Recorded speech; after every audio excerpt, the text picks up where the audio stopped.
Welcome everyone. So today I wanted to talk about that recent blog on the IOHK blog, and I wanted to make this a quick video because I'm going to be making more videos about this closer to the release of Shelly in Q1, Q2 of 2019. But I wanted to talk about what was written in that blog and just the main point of that I took out from that particular post.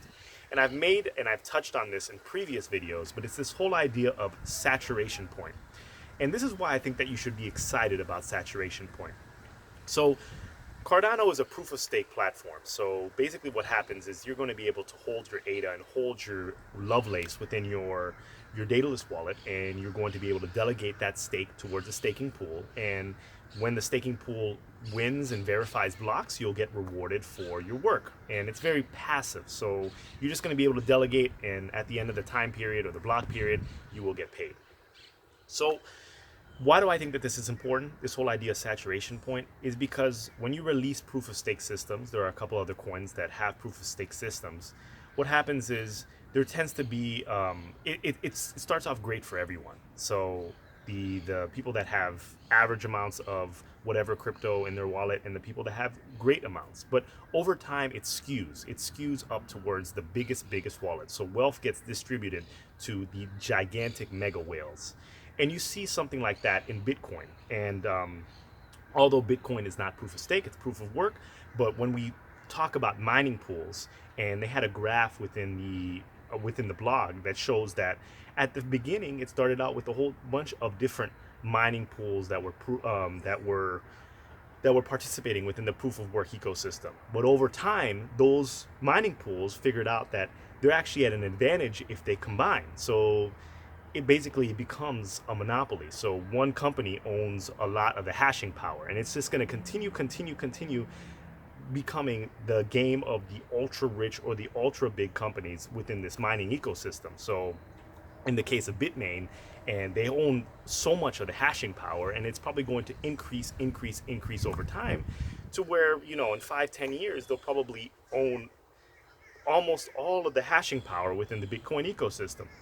It's very hard to pull those powers away because the more hash you have, the more chances that you're going to solve that block, and the more chances you're going to get rewarded. But in proof of stake, what Cardano is trying to do, it's more of an equitable proof of stake system. So just because you have the biggest wallet, I mean, IOHK may have the biggest wallet, does not mean that they're going to be winning the rewards at all times, because there's something called the saturation point. So this is where the pool hits a certain cap, and over that cap, it's not productive anymore. It's still productive, but it's actually not the most efficient. So people delegating stake to that particular pool are not necessarily going to be as rewarded as if they join a smaller pool. So it's a constant reshuffling. So we have 1,000 stake pools, and we're just going to grow and grow and grow. And chances are we're going to become even more and more decentralized as Shelly releases. So I also wanted to compare this analogous situation to sports teams.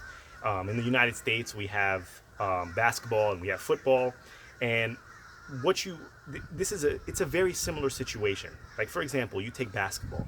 Basketball has salary caps. So basically what that means is there are a certain number of NBA teams that exist, and in order to keep the environment as competitive as possible, they have a salary cap, so they can't pay their players over a certain amount combined for the total team. Because what happens is there's different levels of rich for NBA owners. You have the people that are worth, 1 billion, and you have the people that are worth 10, 20 billion. And the people that are worth 10, 20 billion, they may lose money every year. They don't even care. They just like to play basketball and like to watch basketball. So they can pay, LeBron James and Kevin Durant and Steph Curry. They can basically pay them hundreds of millions of dollars just to play on their team, a super team, and just continue like that. I know there are super teams that exist, but we're going to get to that point later. And it's the same with NFL teams. There's a cap because there's different levels of rich. And what happens is with these sports teams, the players that command the highest salaries, they have the choice of where they want to play. So they look at location. People don't want to play in Oklahoma City versus they want to play in LA or in Miami. There are different places, and they have different options to choose. So the biggest players have the options to choose.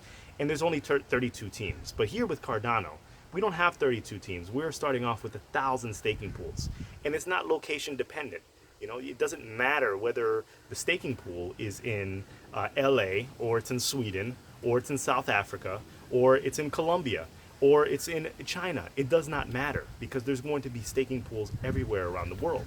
And you're just going to do what's good for you and what's good for your ADA. And to all the Europeans out there that watch this channel, I looked at soccer, and I know that I don't think they have a salary cap. Correct me if I'm wrong, but I was looking at no salary caps and how that adjusts to their team. But they have other issues, because they have these huge players or these huge donors that basically control the direction of the soccer team. So, you know, while you don't have like Neymar playing with Messi, playing with Ronaldo, all these super guys playing together, you do have these issues where, you know, you have these clubs where the staff, the family members of certain soccer players are probably making more money than the actual soccer players themselves. It's a mess. It's a mess. It seems like it's very, there's not a lot of rules, but, you know, it seems like a lot of things go through the cracks. Let me know what you think. Please let me know and educate me about what's going on with soccer and how that plays in. And, you know, what do you think about the saturation point? Please like, comment, and subscribe. And until the next video, thank you.